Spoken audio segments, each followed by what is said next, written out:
तो चलिए आज फिर वही जोश और वही पॉजिटिव एनर्जी के साथ आज फिर लेता है आप लोगों के लिए जबरदस्त क्लास। तो चलिए आज आप लोगों के लिए लेते हैं संपूर्ण क्रांति जयप्रकाश नारायण जी के बारे में। और पार्ट 1 पार्ट 2 वीडियो आप लोगों के लिए बता चुके हैं, ठीक है। तो पार्ट 1 वीडियो या पार्ट 2 वीडियो यदि आप नहीं देखे हो जाकर पार्ट 1 वीडियो और पार्ट 2 वीडियो जाकर इसका आप देख लीजिए, ठीक है। चलिए स्टार्ट करते हैं। संपूर्ण क्रांति ये आपका पार्ट 3 वीडियो होगा, ठीक है। और पेज नंबर 30 ये न्यू बुक है, पार्ट जो है इसका पेज नंबर 30 निकाल लीजिए। चलिए हम बताते हैं।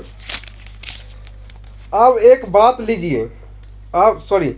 बात लीजिए जिसके चलते बहुत ज़्यादा करप्शन राजनीति में है। अब क्या है? इलेक्शन का खर्च, चुनाव का खर्चा, करोड़ों रुपए चुनाव पर खर्च करेंगे। एक तरफ गरीबी हटाओ का नारा लगाएंगे, समाजवाद का नारा लगाएंगे और यह सब रुपया ब्लैक मार्केटिंग लोगों के आप इकट्ठा करेंगे।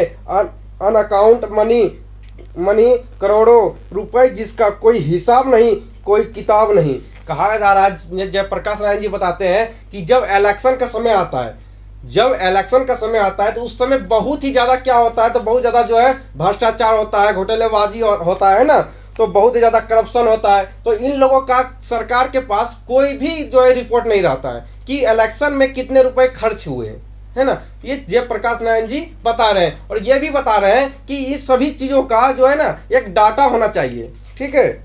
चलिए उसके बाद वो बताते हैं कि आज से नहीं बरसों से मैं पुकार रहा हूं। और जयप्रकाश नारायण जी पटना के गांधी मैदान में वो दहाड़ रहे हैं और वो भाषण दे रहे हैं और वो भाषण में कह रहे हैं लोगों से कि आज से नहीं मैं बरसों से पुकार रहा हूं कि भाई इस चुनाव की पद्धति में आमूल परिवर्तन होना चाहिए। चुनाव का खर्च कम करना चाहिए। यानी कहने का मतलब यह है कि जो चुनाव पर जो आप खर्चा इतना ज्यादा करते हो इसको कम कीजिए। और चुनाव पे जितना आप खर्चा करते हो उससे ज्यादा आप खर्चा आप जनता के ऊपर यदि कर देते हो ना, तो आपको चुनाव के समय आपको खर्च करने का कोई जरूरत नहीं रहेगा। ये जयप्रकाश नारायण जी का कहना है ना। तो इसका ये कहना यही है कि आप चुनाव पे इतना मत खर्चा कीजिए, लेकिन जनता के ऊपर आप खर्चा कीजिए तो आप जीत जाओगे, है ना। ये जो भ्रष्टाचार अब कर रहे हो, है ना, चुनाव के समय आता है तो आप रुपए बुढ़ाते हो, है ना, ये सारा मत कीजिए और आप जो है जनता के लिए आप काम कीजिए। अगर चाहते हैं आपकी गरीब उम्मीदवार खड़ा हो, यदि आप चाहते हो कि गरीब उम्मीदवार खड़ा हो सके, मजदूर उम्मीदवार खड़ा हो सके, किसान उम्मीदवार खड़ा हो सके, गरीब की पार्टी है वह अपने उम्मीदवार खड़ा कर सके। जो सुनता है कोई। कहने का मतलब यह जयप्रकाश नारायण जी कहते हैं कि कभी तो यार गरीबों को भी खड़ा होने का मौका दो, किसानों को भी खड़ा होने का मौका दो, किसान के बेटे को भी खड़ा होने का मौका दो, है ना। गरीब पार्टियों को भी, गरीब के किसान लोगों को भी खड़ा होने का मौका वो लोग दें। कभी तो इन लोगों को जो है इलेक्शन में आगे आने का मौका दो, है ना। कभी भी तो इनको चुनाव में सीट दिया करो। इन लोगों भी लड़ना चाहता है, ये लोग भी चुनाव लड़ना चाहते हैं, लेकिन तुम लोग इतना भ्रष्टाचार फैला चुके हो कि ये लोग लड़ना ही नहीं चाहते हैं। इन लोगों के पास पैसा उतना है ही नहीं जो चुनाव लड़ सकते हैं, है ना। प्रेस रिपोर्टों से पता चलता है कि इस आंदोलन के द्वारा मैं दलविहीन लोकतंत्र की स्थापना करना चाहता हूँ, है ना। आपको याद, चलिए मैं बताता हूँ दलविहीन लोकतंत्र क्या होता है। प्रेस रिपोर्टों से पता चलता है कि इस आंदोलन के द्वारा मैं दलविहीन लोकतंत्र की स्थापना करना चाहता हूँ। यानी कि जयप्रकाश नारायण जी क्लियर बता देना चाहते हैं कि यार आप लोग जो है ना जगह नहीं देना चाहते हो, गरीब लोगों को आप चुनाव में जगह नहीं दोगे, किसान के बेटे को आप खड़ा होने का जगह नहीं दोगे, है ना। इन लोगों यदि उम्मीदवार को यदि आप जगह नहीं दोगे, सीट नहीं दोगे इलेक्शन में ना, तो हम एक जो है क्या करेंगे, तो हम दलविहीन लोकतंत्र का निर्माण करेंगे।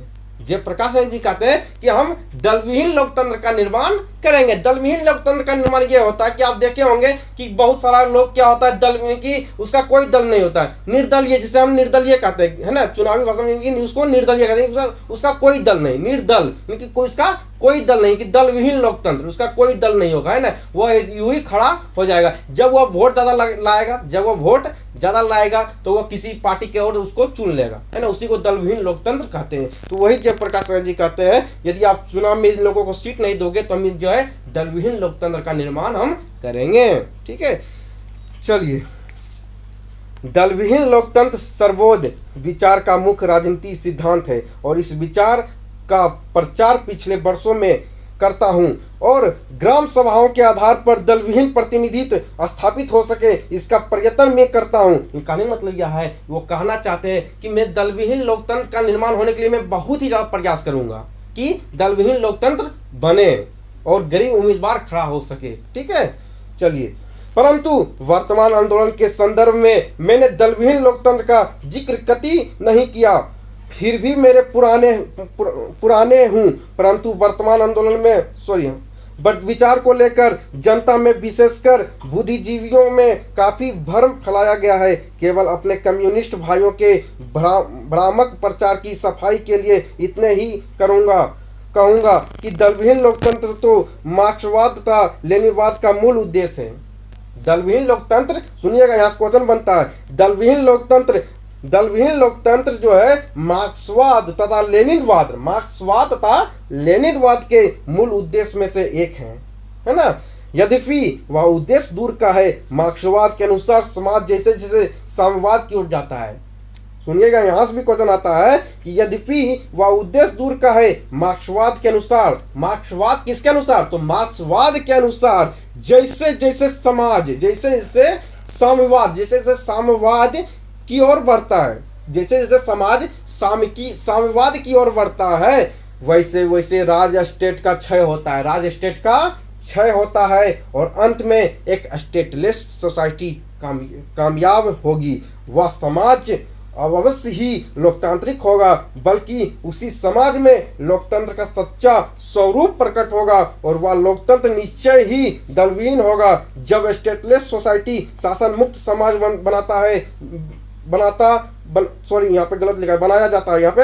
बनाया जाता है तो वह शायद ही दलयुक्त होगा। आश्चर्य है कि कम्युनिस्ट बंधुओं को अपने इस मूल सिद्धांतों का विस्मरण हो गया है।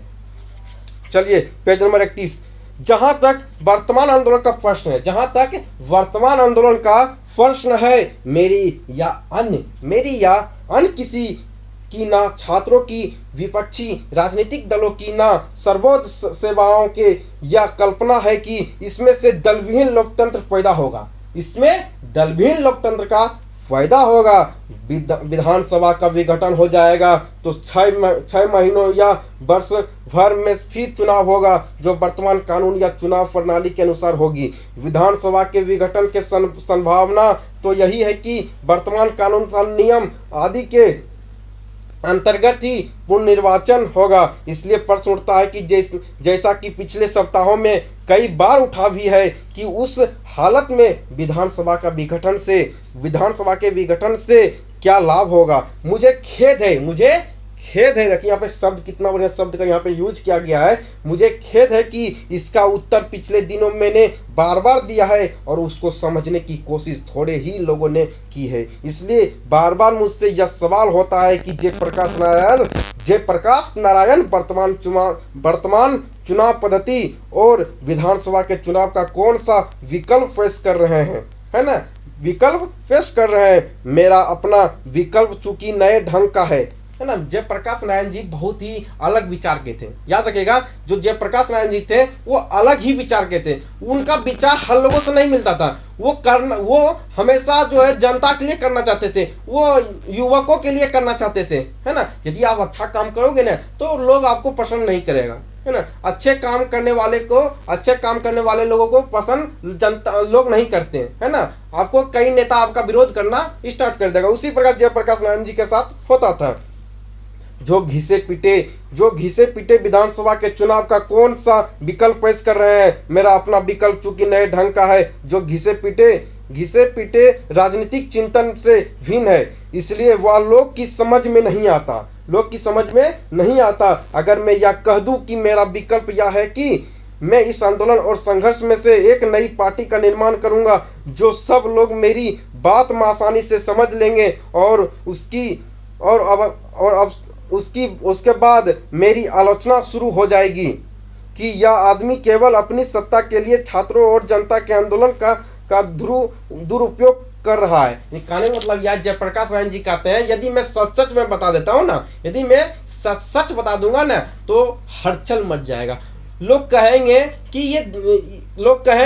ये जनता और युवकों का जो है ना, ये अपना मुद्दा उठाकर ये जीतना चाहता है, ये सत्ता यानी कुर्सियों को ये पकड़ना चाहता है। जयप्रकाश नारायण जी कुर्सियों को पकड़ना चाहता है, ये युवकों और जनता का मुद्दा ही उठाते हैं बार बार, तो इसलिए मैं नहीं उठाता हूं। जो सब लोग मेरी बात आसानी से समझ लेंगे। कहाँ पे थे, चलिए यहाँ पे थे। लेकिन जब मैं कोई नहीं बात कहता हूँ तो उसके समझने की कोशिश कम होती है या नहीं होती है। तो क्या है मेरा कहना संक्षेप में यह है कि आज की परिस्थिति में आम जनता को, आम मतदान को केवल इतना ही अधिकार प्राप्त है कि वह चुनाव में अपना मतदान करे, परंतु मतदान प्रक्रिया ना तो स्वच्छ और स्वतंत्र होती है और ना ही उम्मीदवार के चयन में मतदाताओं का हाथ होता है और ना चुनाव के बाद अपने प्रतिनिधियों पर उनका कोई अंकुश होता है। मैं इन दोनों कमियों को दूर करने का प्रयत्न कर रहा हूँ। कहने का मतलब यह है जयप्रकाश नारायण जी फाइनली ये बताना चाहते हैं कि जनता सिर्फ जो है जनता सिर्फ वोट के लिए ही नहीं बना है। जनता यदि एक वोट देता है ना तो उनका वोट बहुत ही ज़्यादा कीमती होता है ना। उनका वोट जो होता है वो बहुत ही ज़्यादा कीमती होता है और वो मतदान के लिए ही नहीं वोट देते हैं। कहने का मतलब यह है उनका वोट, एक वोट से वो प्रधानमंत्री तक बना सकता है, राष्ट्रपति उनका जो है मुख्यमंत्री बन सकता है ना। कहने का मतलब यह है कि जिनकी कहने का मतलब यह है कि जो गरीब लोग हैं उनका जो वोट आप लोग लेते हैं ना, इनकी गरीब लोग वोट पर ही आधारित नहीं है ना। उनका वोट बहुत ही मायने रखता है ना। उनका वोट देने का मतलब यह है कि वो जनता उनकी नेताओं के ऊपर वो अंकुश भी लगा सके, है ना। और वो जब वोट देने जाते हैं ना वो स्वच्छंद, इनकी कहने का मतलब हुआ है फ्रीडम उनके पास नहीं है, आज़ादी उनके पास नहीं है। वो 500 रुपये में, 1000 रुपये में, 2000 रुपये में वो बिक जाता है ना। अपना वो कीमती वोट को वो नहीं पहचान पाता है ना। वो अपना प्रतिनिधि यानी अपना प्रतिनिधित्व को वो अपना सही से चुनाव नहीं कर पाता है, वो पैसों के चलते वो बिक जाता है ना। ये जयप्रकाश नारायण जी बताना चाहते हैं। अपना देश पिछड़ा हुआ है, इसलिए बावजूद इसके कि हमने लोकतंत्र की स्थापना की है, इसलिए मैं लोकतंत्र की स्थापना की है। लोकतंत्र मतलब ही होता है जनता का शासन, क्योंकि जनता का ही शासन इसमें होगा और जनता ही चुनकर प्रतिनिधि तैयार करेगा, है ना। लेकिन यहाँ तो उल्टा सारा काम जो यहाँ पे उल्टा होता है। क्या उल्टा होता है कि चुनाव तो वो जनता लोग चुनाव तो देता है, लेकिन जो अपना वोट देता है वो जब वोट वो देने जाता है तो वो वोट देने की फ्रीडम उसके पास नहीं है, आज़ादी नहीं है। वो क्या करता है, वो बिक जाता है ना। लेकिन अपना नेता को भी वो चुन सकता है सही से, ठीक है।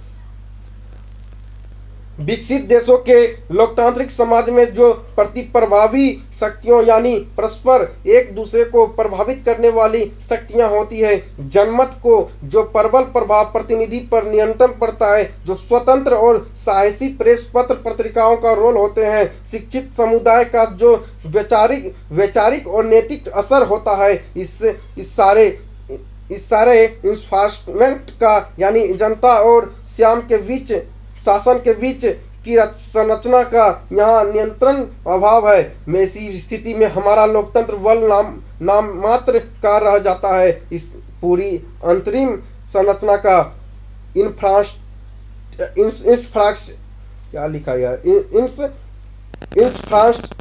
इंफ्रास्ट्रक्चर का निर्माण तो एक दिन में नहीं हो सकता, परंतु उसके अभाव में आम जनता या मतदान की सेवा कोई भी पार्ट अदा नहीं कर सकता, जिसके परिणाम स्वरूप मंत्री या विधायक निरंकुश और स्वच्छंद हो। मतदान की सेवा कोई भी पार्टी अदा नहीं कर सकता, जिसके परिणाम स्वरूप मंत्री का विधायक निरंकुश और स्वच्छंद हो जाते हैं और जनता का किसी प्रकार का अंकुश उन पर नहीं रहता। कहने का मतलब यह है कि जनता के द्वारा आप जीतते हो। कहने में जयप्रकाश नारायण जी का कहने का मतलब यह है कि आप एक नेता बने हो, तो नेता किसके ऊपर कि कौन आपको बनाया है? तो जनता बनाया है, जनता बनाया है, जनता आपको वोट दिया है, जनता आपको वोट दिया है, और वोट देने के बाद आप क्या बने हो? नेता बने हो। लेकिन नेता तो आप बने हो, लेकिन यदि आप इससे पहले आप जीते नहीं थे, आप इससे पहले यदि आप जीते नहीं थे, तो आपका क्या विचार था? तो उसके पास आप जो 1000 बार जाते थे, है ना, प्रणाम पाती सब आप करते थे। लेकिन जीतने के बाद आज वही इंसान, जो इंसान आपको जिताया और जो इंसान जिताकर आपको कुर्सी दिया, सत्ता दिया, आज उसके लिए काम न कर आज उनका एक काम के लिए आप 1000 बार दोहराते हो। आप अपना उसके एक काम के लिए आप 1000 बार दोहराते हो, लेकिन उसका एक वोट आप कितना कीमती था आपको ये मालूम नहीं चल रहा है। एक वोट उसका आपका सत्ता दिवा दिया, आपको कुर्सी दिवा दिया, लेकिन आप उसके ऊपर काम नहीं करते हो। लेकिन यहाँ पे जनता भी गलतियां करती है। अगर आप वोट नहीं देते तो वो कभी नहीं जीतता। लेकिन आप तो पैसे के चलते बिक जाते हो, आप बिक जाते हो। आप अपने नेता को नहीं पहचान पाते हो, आप उनके ऊपर अंकुश नहीं लगा पाते हो, क्योंकि एक वोट आपका बहुत ही कीमती रखता है, एक वोट आपका बहुत ही कीमती है, और वो कीमती वोट आपको बहुत ही बढ़िया करता है, ठीक है। और जनता का किसी प्रकार का अंकुश उन पर नहीं रहता, सिवाय इस भय कि अगले चुनाव में जनता यदि चाहे तो उनको वोट नहीं दे, परंतु यह भय भी रुपया जाति बल प्रयोग मध्यांचल आदि के कारण निरपेक्ष हो जाता है। चाहे तो उनको वोट नहीं दे, परंतु यह भय भी रुपया जाति बल प्रयोग मध्यांचरण आदि के कारण निष्प्रभ हो जाता है। अब चूंकि प्रदेश के छात्र, युवक और सर्वसाधारण जनता जागृत हो गई है, अब आगे बढ़ रही है और कुछ नया चाहती है, वर्तमान परिस्थिति में परिवर्तन चाहती है। अतः इस परिस्थिति का लाभ उठाकर मैं चाहूँगा कि आज जो असंगठित जनता वर्तमान परिस्थिति में परिवर्तन चाहती है, अतः इस परिस्थिति का लाभ उठाकर मैं चाहूँगा कि आज जो असंगठित जनता है उसमें ऐसी शक्ति आ जाए कि वह सही आदमी का चुनाव कर सके तथा चुनाव के बाद अपने प्रतिनिधि के आचरण पर यथासंभव अंकुश लगा सके। इस संबंध में मेरे कुछ सुझाव है। एक तो यह है कि जब विधानसभा का अगला चुनाव हो, यदि विधानसभा का अगला चुनाव हो तो हमारी छात्र संघर्ष तथा जन संघर्ष समितियां, छात्र संघर्ष तथा संघर्ष समितियां मिल करके आम राय से अपना उम्मीदवार खड़ा करके अथवा जो उम्मीदवार खड़े किए जाए उनमें से किसी को मान्य करें। इनका नहीं मतलब हुआ है वो जयप्रकाश नारायण जी छात्र संघर्ष समितियां को वह लाना चाहते हैं, जिसके कारण छात्र संघर्ष समितियां इसलिए वो बनाना चाहते हैं क्योंकि छात्र संघर्ष समिति के द्वारा जो जनता के द्वारा प्रतिनिधि जीत के जाएगा, यदि वो गलत काम करेगा उस पर वो अंकुश लगा सकता है। यदि वो कोई भी काम गलत कर रहा है, यदि वो यानी कि जनता का काम नहीं कर रहा है, उस पर भी वो अंकुश लगाएगा, है ना। इनकी कहने का मतलब कहीं भी भ्रष्टाचार हो रहा है उस पर भी वो आवाज उठाएगा, है ना। इसलिए वो जो है जन संघर्ष समितियां का वो जो ला रहे हैं। यदि इन समितियों के बीच आम राय नहीं होती है तो हम कोई ऐसा रास्ता बनाएंगे जिसके आपस में फूट हुए बगैर ये समितियां अपना उम्मीदवार खड़ा कर सकेगी या किसी एक उम्मीदवार को अपनी मान्यता दे सकेगी। इस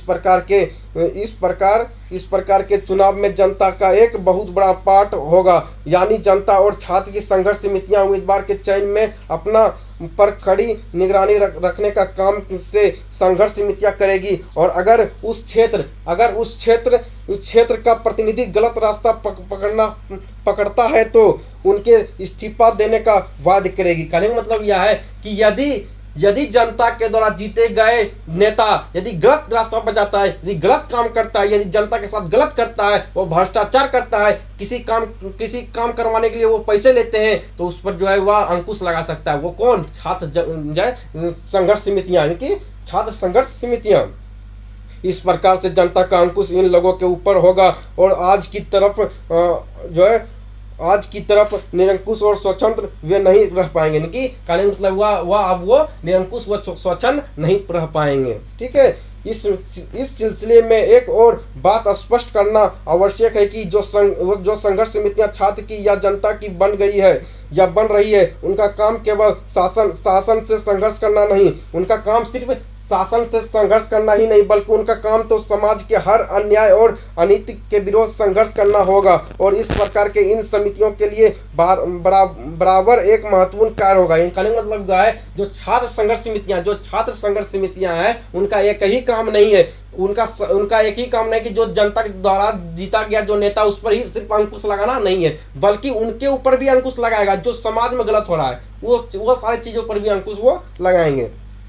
गांव में छोटे अफसरों या कर्मचारियों की, चाहे वह पुलिस की हो या अन्य किसी प्रकार के जो घूसखोरी चलती है, उसके खिलाफ तो संघर्ष रहेगा ही। कहने का मतलब यह है कि गांव वगैरह में जो छोटे मोटे अफसर वगैरह जो घूस लेते हैं, है ना, किसानों के ऊपर, छात्र के ऊपर, है ना, इन लोगों के ऊपर जो अत्याचार होता है ना, इन लोगों के ऊपर जो अत्याचार होता है, उनके विरोध भी ये इन लोग जो है आवाज उठाएंगे।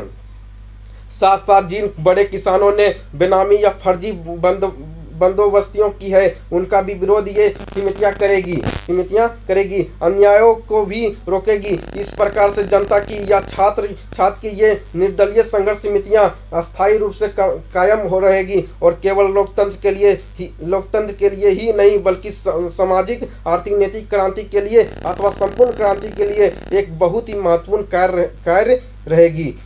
तो आशा करते हैं कि आपको ये चैप्टर बहुत ही बेहतरीन तरह से आपको समझ आया होगा और चैप्टर आपका समाप्त होता है। और जयप्रकाश नारायण जी के बारे में आपको बहुत ही बढ़िया पढ़कर लगा होगा और आपको मालूम चल गया होगा कि ये एक छात्र को पढ़ने के लिए क्या क्या करना पड़ता है। ये जयप्रकाश नारायण जी से आप सीखो, है ना। वो जो है अमेरिका में जाकर वो बागानों में काम किए, जहाँ जानवर मारे जाते थे वहाँ पे वो काम किए, वो जूता पॉलिश किए, जूता साफ किए, वो बर्तन भी साफ किए होटलों में, है ना। बहुत तरह के काम किए, उसके बाद वो पढ़ाई किए और उनके बाद पढ़कर जब आए तो वो जो है जनता के लिए वो लड़ाई किए। ये है जो है जयप्रकाश नारायण जी। तो मिलते हैं अगले वीडियो में, तब तक के लिए बाय बाय, टेक केयर। यदि आपको वीडियो अच्छा लगा हो तो दोस्तों में जरूर शेयर करें।